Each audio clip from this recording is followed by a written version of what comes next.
Kita mulai komposisi dan fungsi dari filmnya. Film sebelum disinari dengan sinar X terdiri atas dua lapisan emulsi film.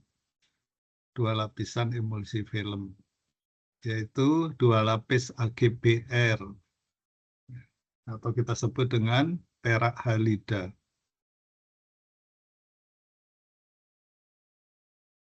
Ada dua lapis perak halida. Kalau kita lihat gambarnya seperti ini, lapisan perak halidanya, bentuknya adalah simpel kubik. Bentuknya adalah simpel kubik. Kalau kita gambar kubus, pada setiap ujung-ujung sudutnya bergantian ada atom-atom Ag dan Br. Lalu ketika film diekspos dengan sinar X, kemudian diproses, maka akan terbentuk pola gelap terang, atau kita kenal dengan istilah densitas optik, optical density.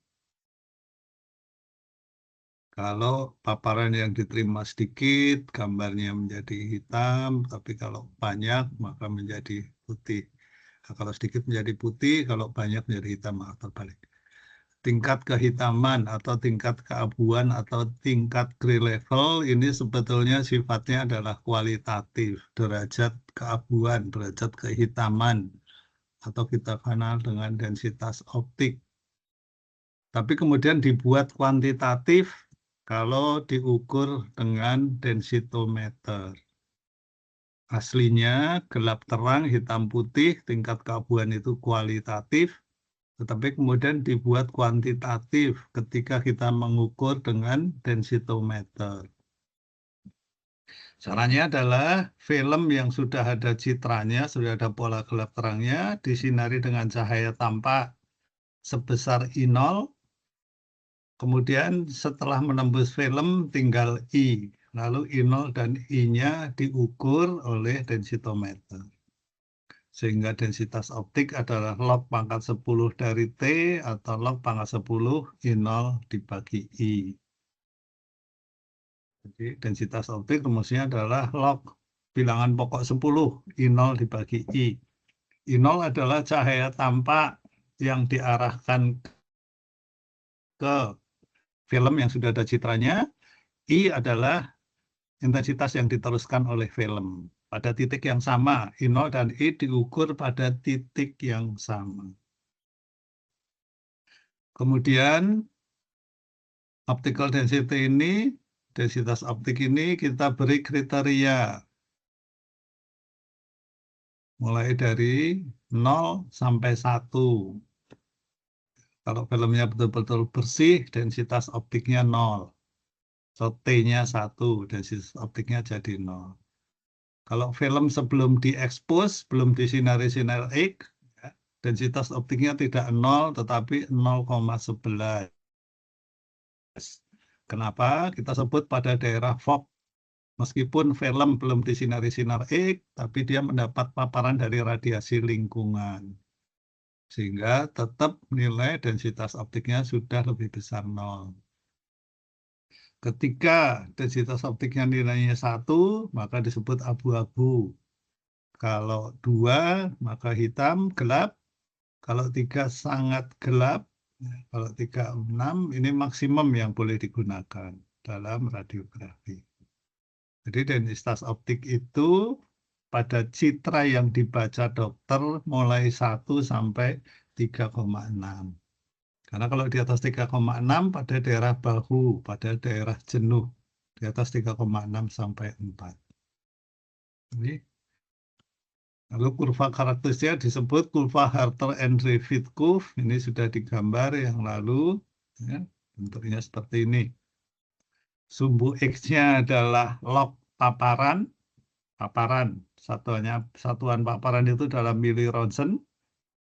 Log, ya, sehingga lihat skalanya 0,1, 0,3, 1, 3, 10, dan 30.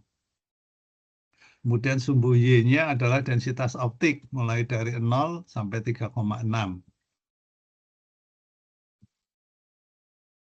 Lalu densitas optik 0,11 kita sebut daerah fog.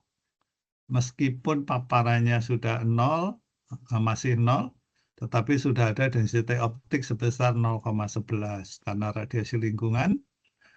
Lalu masuk daerah lengkung ini disebut daerah tumit atau daerah tu.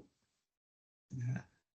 Densitas optiknya naik dengan bertambahnya nilai paparan tapi tidak linier, lalu mulai 0,5 sampai 3 ini daerah karakteristik, lalu mulai dari 3 ke atas ini daerah shoulder, daerah bahu, filmnya akan terlalu hitam. Oke, ini kita sebut kurva karakteristik film. Lanjut, kemudian juga sudah kita bahas. Lalu apa itu kontras? Kontras adalah beda nilai densitas optik pada film ya, untuk dua titik yang posisinya beda. Kontras adalah perbedaan densitas optik untuk dua titik yang posisinya beda, dua titik yang koordinatnya beda. Nah, kontras ini berhubungan dengan kemiringan dari kurva karakteristik film. Ya, semakin tinggi kemiringannya, maka kontrasnya semakin tinggi. Kalau kemiringannya rendah, maka film kontrasnya rendah. Ini gambarnya, sudah kita lihat. Ini pada titik pertama E1, paparannya sebesar E1, densitasnya sebesar D1. Di sini sekitar 0,4. Kalau diberi paparan E2, densitasnya jadi 2,2. Maka kontrasnya adalah D2 min D1.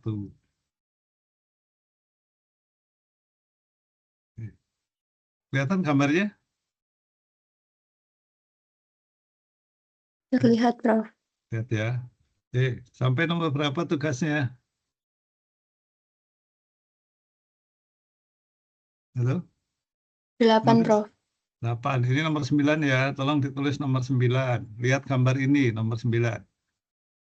Lihat gambar ini. Tuliskan berapa nilai paparan E1, berapa nilai paparan E2,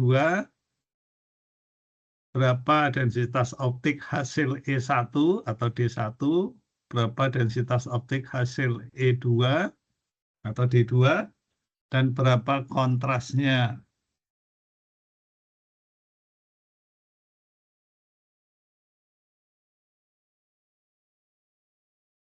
Jelas ya? Nomor 9. Ya, berapa nilai E1, nilai paparan. Dalam Miller Ronson, lihat sumbu E1-nya Miller Ronson, berapa paparan E2, lihat tanda anak panah. Berapa nilai D1, berapa nilai D2, lalu berapa nilai kontras antara D1 dan D2 atau OD1 dan OD2.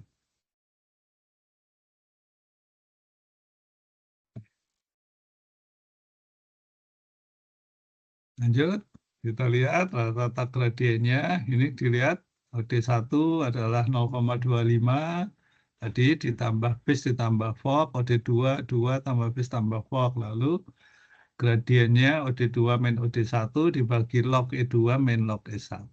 Ya, maka lihat rata-rata gradien untuk film di atas adalah 2,5 sampai 3,5.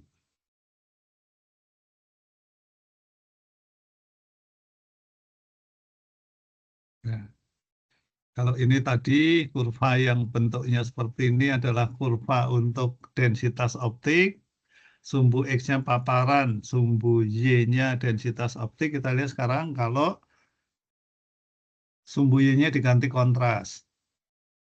Sumbu X-nya tetap log paparan, sumbu Y-nya yang tadinya densitas optik diganti kontras. Maka fungsinya berubah. Jadi seperti gambar A. Ya. Jadi kalau lihat gambar ini, sumbu X-nya paparan, sumbu Y-nya densitas optik. Gambar yang slide ini yang A. Sumbu X-nya adalah log paparan, sumbu Y-nya kontras. Lihat, perhatikan bentuk kurvanya.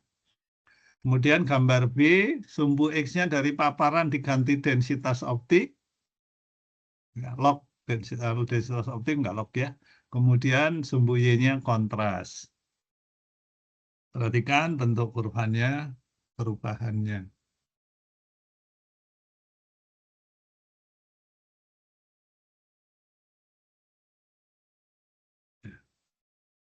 Lanjut, sekarang apa yang dimaksud dengan kecepatan film? Kecepatan film adalah berapa paparan yang harus diberikan pada film untuk menghasilkan densitas optik sama dengan 1. Ya, film disebut film cepat bila untuk menghasilkan densitas optik sama dengan 1, paparannya rendah. Tapi kalau untuk menghasilkan densitas optik sama dengan 1 butuh paparan yang tinggi, maka disebut film lambat. Ini contoh kurvanya. Ya, perhatikan ini kurva karakteristik film dari 2 jenis film yang berbeda, film A dan film B. Sumbu X-nya adalah log paparan, sumbu Y-nya densitas optik, kurva HD untuk film A dan film B. Perhatikan lagi gambarnya, tugas nomor 10, lihat gambar ini.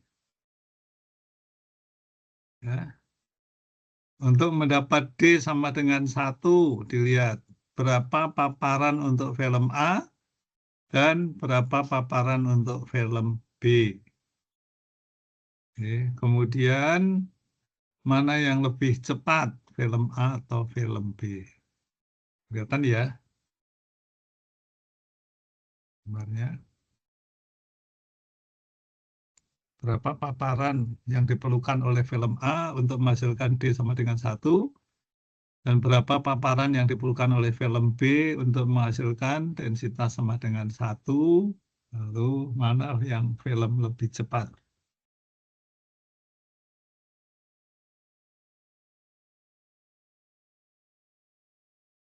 Lanjut, ada yang disebut latitude film. Latitude film adalah bagian karakteristik film, bagian yang linier. Bagian linier kita sebut dengan latitude film. Tetapi tidak seluruh bagian linier. Bagian dari area yang linier yang menghasilkan kontras yang gambarnya layak baca. Kita sebut dengan latitude film. Kita sebut dengan latitude film, ya, yaitu bagian dari kurva karakteristik film yang linier setelah daerah tumit sebelum daerah bahu yang linier, tetapi nilai densitasnya menghasilkan kontras yang filmnya bisa dibaca dokter. Kita sebut daerah latitude film atau daerah manfaat, daerah karakteristik film yang bermanfaat untuk pembacaan citra.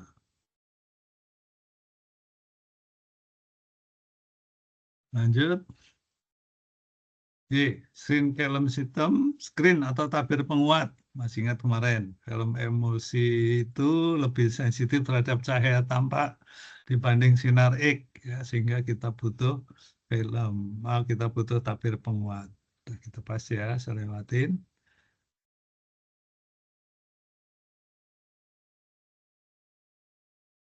Lanjut. Ya. Lalu apa hubungannya antara kontras dan dosis? Tadi udah dibahas ya, kontras adalah beda densitas antara 2 titik.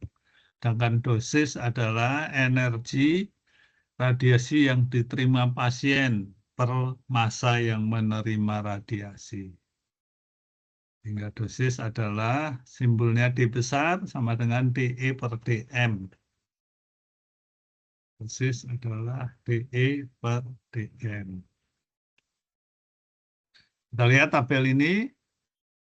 Yang atas adalah gambar tabung ronsen, di sini arah berkasnya, lalu ESE. ESE adalah entrance skin exposure, paparan pada permukaan kulit pasien, disingkat ESE, entrance skin exposure. Jarak dari bintik fokus sampai ke meja pasien 1 meter, kemudian tebal tubuh pasien 23 cm.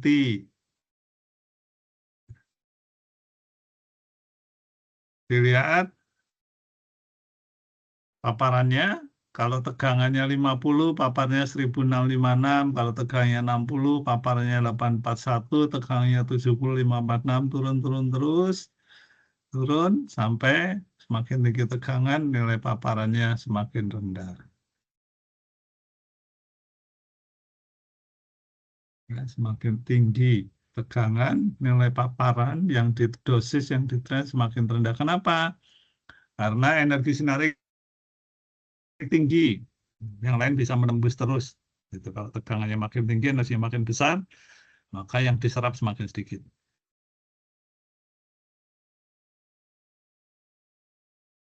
Lihat kurva ini, sumbu X-nya adalah tegangan yang dipasang, lalu sumbu Y-nya adalah dosis ya, atau kontras. Dosis hubungannya dengan kontras. Sumbu Y-nya boleh dosis dalam milirat atau Gray atau boleh kontras.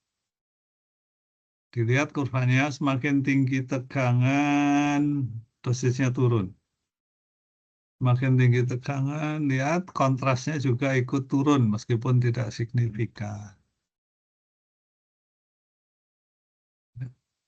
Kurva yang paling atas adalah dosis permukaan kulit, kurva yang putus-putus adalah kontras, kurva yang bawah adalah dosis.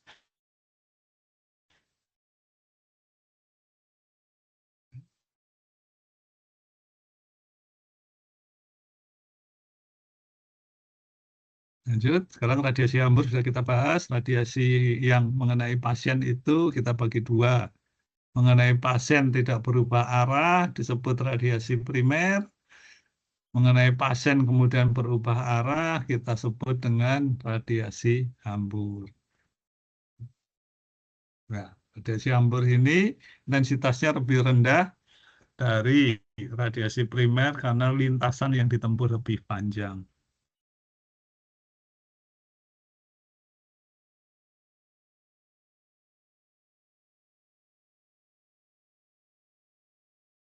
Ya, lalu kemarin kita bahas dengan kolimasi, kolimator.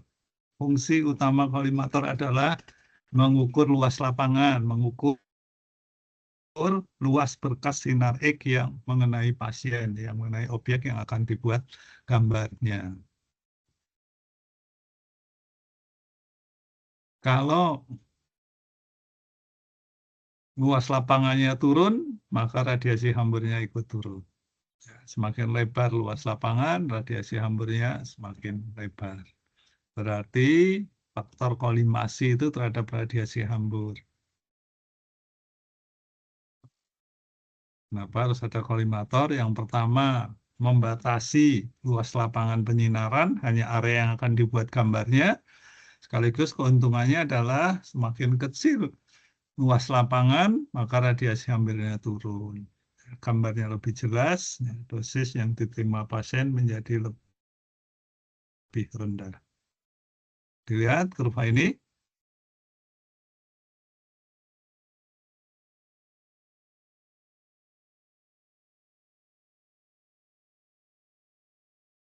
Lalu untuk mencegah radiasi hambur sudah kita bahas, kita menggunakan grid. Ini gambar gridnya. Tabung ronsen, pasien, kemudian grid, lalu detektor. Detektornya kemarin boleh 3 macam, bisa menggunakan film, bisa menggunakan plate CR, bisa menggunakan direct digital radiography atau DDR. Kita sebut grid atau anti-scatter grid. Lihat, ini yang disebut dengan rasio grid. Ya, H adalah tingginya timbal, grid. W adalah jarak antar timbal.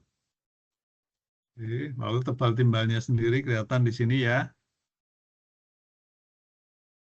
yaitu sekitar 0,045 mili. Tinggi timbalnya 1,2 mili, jarak antar timbalnya 0,12, W-nya 0,12 mili, kemudian tebal timbalnya 0,045 mili. Kemudian karakteristik yang lain adalah rasio gridnya H dibagi W menjadi 10 dibanding 1. rasio grade H dibagi W, hasilnya menjadi 10 dibanding 1, atau 60 pasang garis. Lines ada S-nya, berarti bukan 60 garis, tapi 60 pasang garis per sentimeter. Satu pasang itu satu hitam, satu putih. Satu pasang adalah satu hitam, satu putih. Berarti dalam 1 senti ada 60 pasang. Atau 60 hitam dan 60 putih. Itu kita sebut dengan rasio grade. Tadi dari contoh ini, rasio grade-nya adalah 10 dibanding 1. Ya, ada yang rasio grade-nya beda, ada yang 8 banding 1, berarti H per W-nya 8 banding 1, ada yang 12 banding 1, dan seterusnya. Sedangkan untuk mamografi nanti menggunakan rasio grade-nya lebih rendah, yaitu 5 dibanding 1.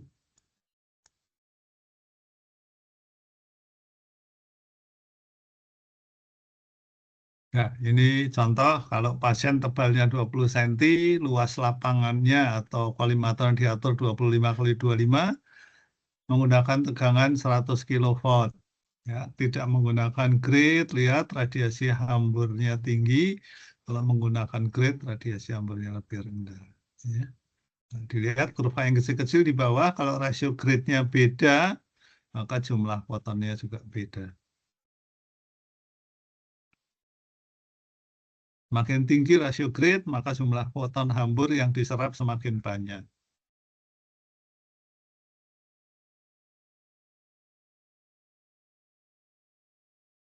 Lanjut. Nah, ini dilihat, ini contoh bagaimana memasang antara tabung ronsen yang di atas tabung ronsen perkasinar, objek yang elips adalah objeknya, lalu yang kotak di bawah adalah detektornya. Nggak boleh miring, harus sejajar, ya.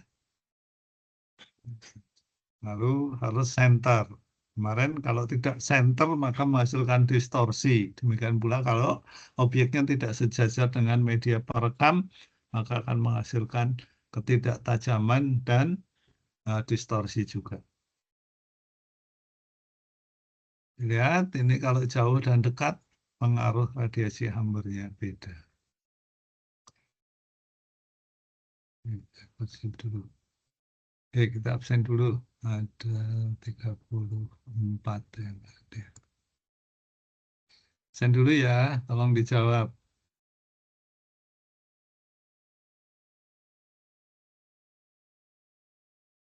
Diandra Presa hadir?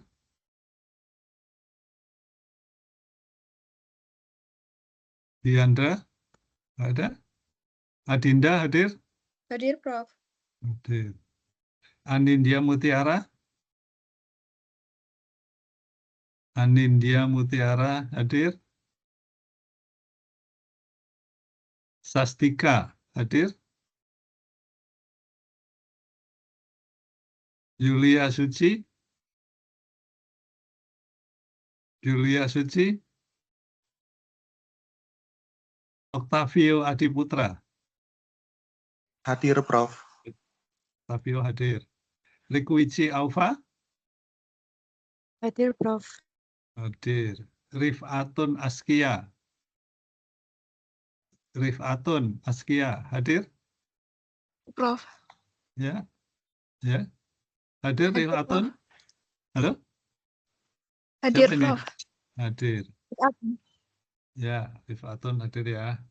Mailan Ulaya? Hadir, Prof. Hadir. Uswatun Hasanah? Hadir, Prof. Hadir. Naswa Anindya Putri? Naswa Anindya? Ada? Fikri Erlen? Hadir, Prof. Hadir. Gusti Agung Ayu Kalista? Hadir, Prof. Hadir. Anistia Nabila Kurniase? Hadir, Prof. Hadir. Rizka Konita? Hadir, Prof. Rizka hadir. Terus Indrayani Arif Pranowo? Hadir, Prof.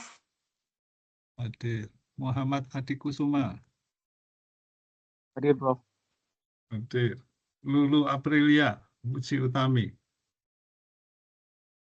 Dulu ada Nabila Lutfi Dea Siva. Ada. Hadir, Prof. Hadir Nabila. Najat Askia Nuha.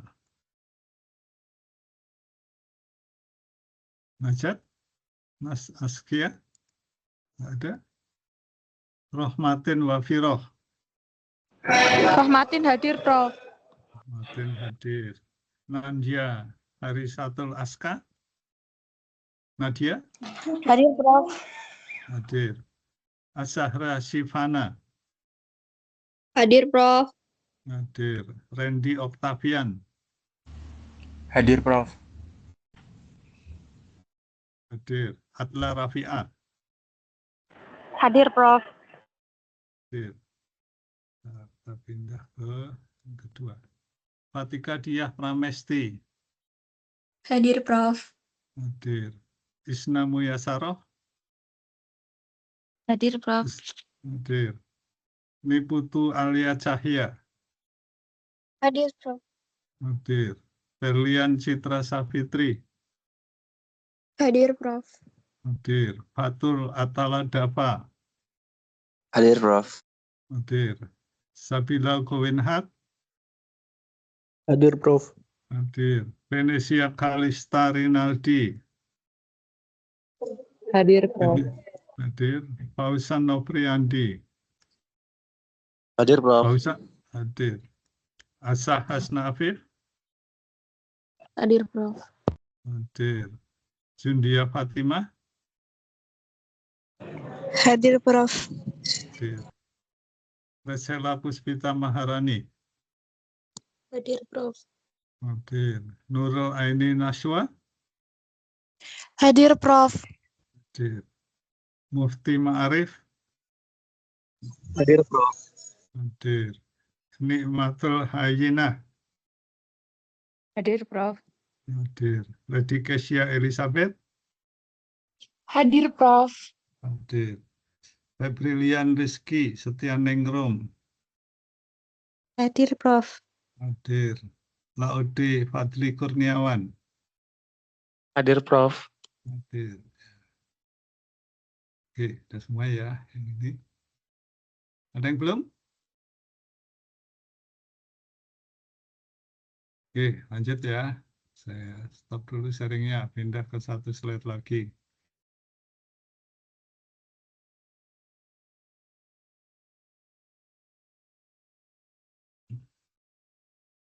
Oke, sudah kelihatan slide-nya?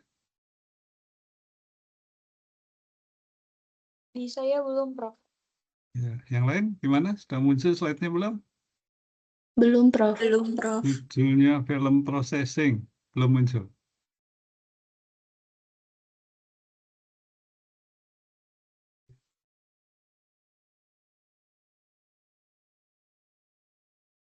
Harus saya ulang dulu.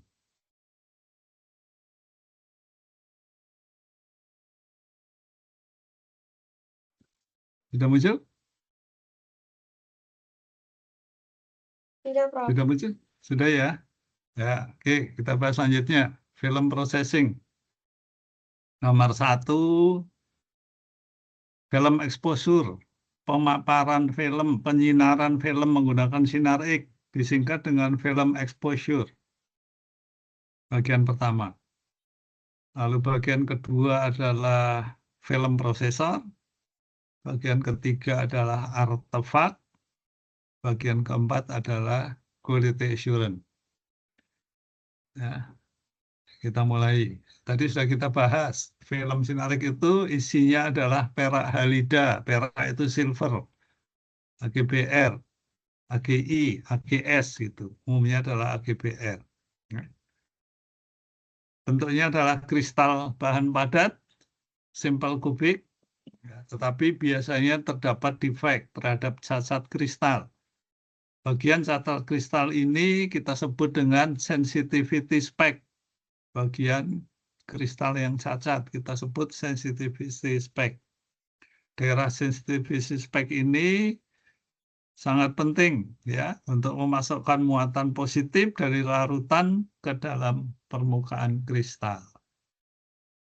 Kalau ditulis dengan gambar, lihat ini film yang retak-retak ini adalah sensitive spike yang seperti bintang, ya, yang nantinya ketika film terkena sinar X terbentuk bayangan laten, ya. Itu steknya retak. Kalau intensitas yang sampai film besar, karena menembus jaringan lunak diserap sedikit, maka yang sampai ke film besar, maka keretakannya besar. Tapi kalau sinar X-nya mengenai tulang, yang diserap banyak, yang terus sampai membuat film retak, retaknya kecil. Sehingga elektron bebas kalau retaknya kecil, yang masuk sedikit, tapi kalau retaknya besar, nanti elektron bebas dari pelarut yang bisa masuk besar. Oke. Ya, lalu ketika dimasukkan dalam larutan pembangkit, maka AgBr-Ag-nya menjadi Ag plus dan Ag min, melepaskan elektron. Ya. Ag positif menerima elektron dari larutan menjadi Ag netral. Lihat persamaannya, Ag positif, Ag ion, menangkap elektron menjadi Ag yang netral. Lalu ketika dimasukkan dalam larutan pembangkit, ya, jadi bagian yang retak tadi akan dimasuki makin banyak oleh elektron sehingga gambarnya begini. Kristal yang sudah diekspos ada keretakan tadi, kalau intensitasnya rendah yang sampai ke film, maka retaknya kecil, intensitasnya tinggi, retaknya besar. Kita sebut bagian retak ini yang tadi yang disebut bayangan laten. Yang disebut bayangan laten. Ya. Kemudian kalau masuk ke dalam larutan pembangkit, lihat yang kiri ini setelah diekspos, yang kanan ini sebelum disinari filmnya. Bedakan gambar kiri dan kanan. Yang kanan ada tanda start, daerah retak yang belum disinari sinar X, yang titik-titik kecil adalah elektron. Lalu yang kiri adalah daerah keretakan setelah disinari sinar X. Sudah ada bayangan laten, yang kanan belum ada bayangan laten. Ya, karena ada bayangan laten, maka daerah yang retak melepaskan muatan positif, masuk larutan pembangkit, daerah retaknya makin lebar, diproses makin lebar, lalu seluruh hitamnya menjadi hitam putih. Ya, maka terbentuk gambar pola gelap terang atau hitam putih atau gray level. Ya, kemudian masuk larutan kedua, fiksasi, kemudian lalu pengerasan atau hardening. Ada dua film prosesor, bisa secara manual kita pindahkan dari larutan pembangkit ke air pencuci untuk membersihkan larutan pembangkit, lalu pindahkan lagi ke larutan kedua, penetap dan pengeras, lalu masukkan lagi ke pencuci. Dimasukkan secara manual pakai tangan kita dari satu tempat ke tempat yang lain. Atau menggunakan prosesor film otomatis, ya. Sama, hanya prosesnya manual dan otomatis, tapi langkah yang ditempuh sama persis. Ini gambarnya. Film masuk ke larutan pembangkit, ya. Kemudian dicuci, masuk ke larutan berikutnya, larutan penetap, larutan pengeras, lalu dicuci lagi, lalu dikeringkan. Ya. Dibangkitkan, ditetapkan, diperkeras, dicuci, lalu dikeringkan, kemudian dibaca.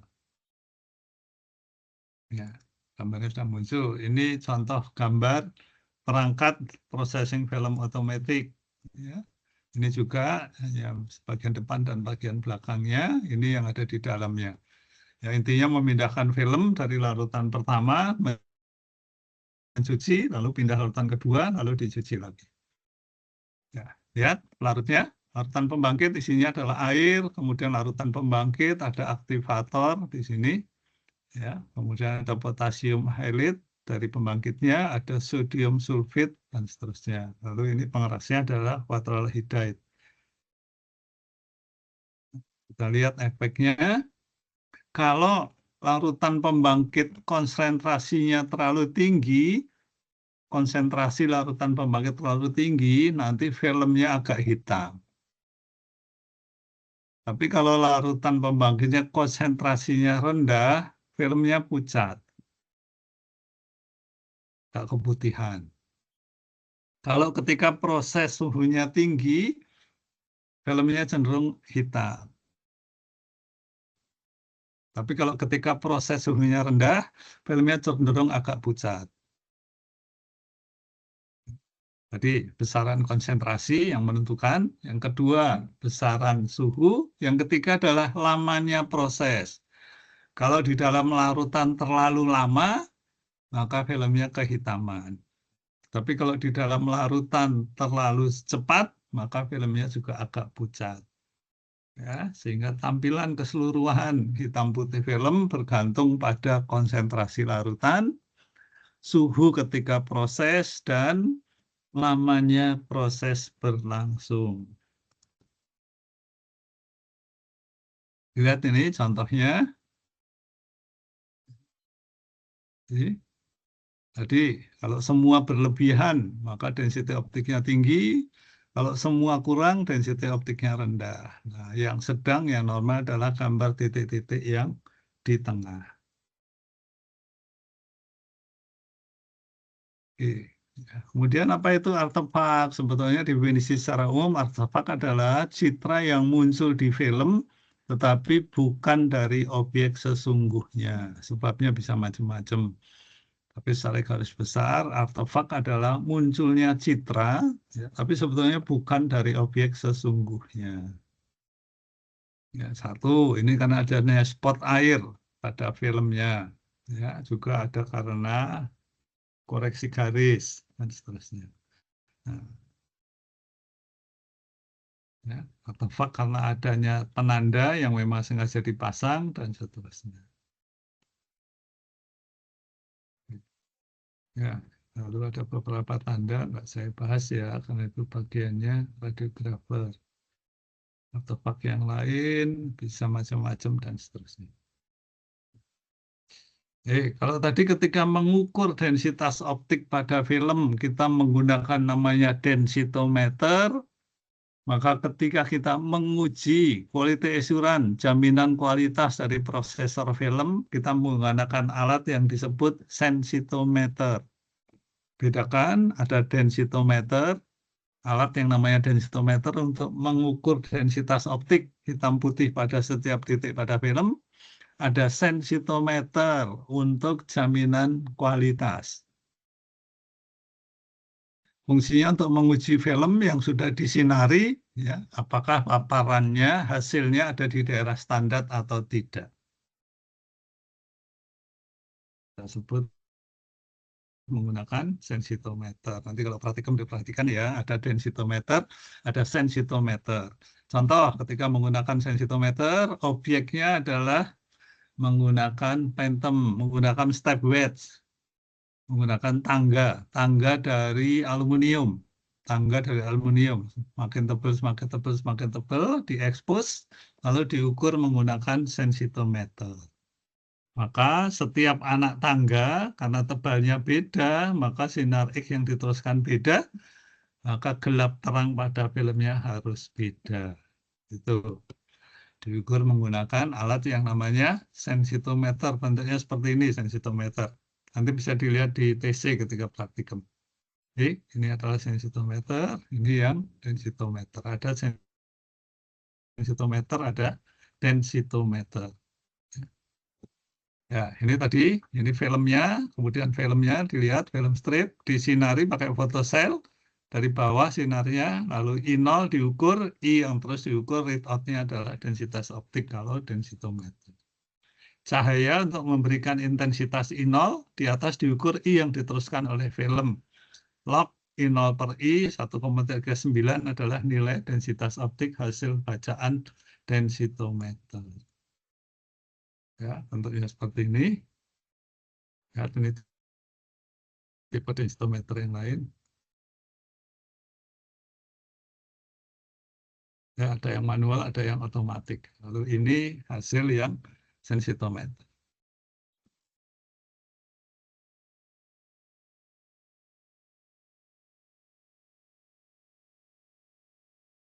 Ya, sampai itu hari ini. Ada yang perlu didiskusikan?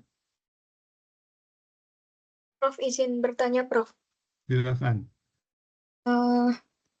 Tadi yang grid itu kan ada perbandingan rasionya ya, ada Ya. ada yang 1:10, ada Mm-mm. 8:1 dan sebagainya. Itu Ya. untuk yang paling ideal yang digunakan itu yang paling baik yang bagaimana, Prof? Tergantung kasusnya. Kalau tadi untuk radiografi umum, untuk foto torak dan ekstremitas, foto tangan, foto kaki, foto abdomen, pakai yang 10:1. Ya, kenapa? Karena tegangannya tinggi, 60-70 kV. Tapi untuk mamografi, pakai yang 5:1. Kenapa? Karena tegangannya rendah, hanya 25-35 kV. Ya, jadi rasio grid yang dipilih disesuaikan dengan kasus pesawatnya. Pesawat apa menggunakan faktor eksposisi berapa, maka dia optimal pakai rasio grid berapa. Gitu, Adinda. Baik, terima kasih, Prof. Ya. Ada lagi? Maaf, Prof. Ya. Saya belum absen. Ya. Siapa namanya? Yulia Suci, Prof. Yulia Suci. Ya. Ada lagi yang belum? Nah, saya panggil aja yang masih merah. Diandra, hadir Diandra? Ada? Anindya? Sastika? Naswa? Najat? Oke, karena hari ini hari libur yang nggak hadir saya tulis izin semua ya. Oke, paham ya? Ini kan hari libur, tapi bukan libur agama. Ada pertanyaan lagi?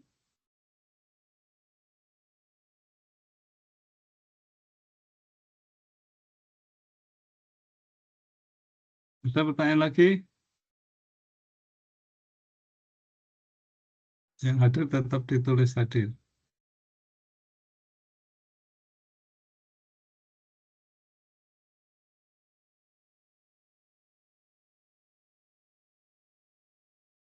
Ada yang belum absen lagi?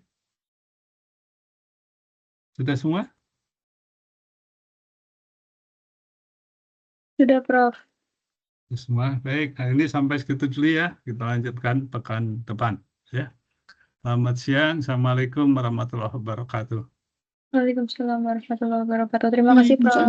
Yo, Terima kasih, sama-sama. Prof. Saya tutup ya.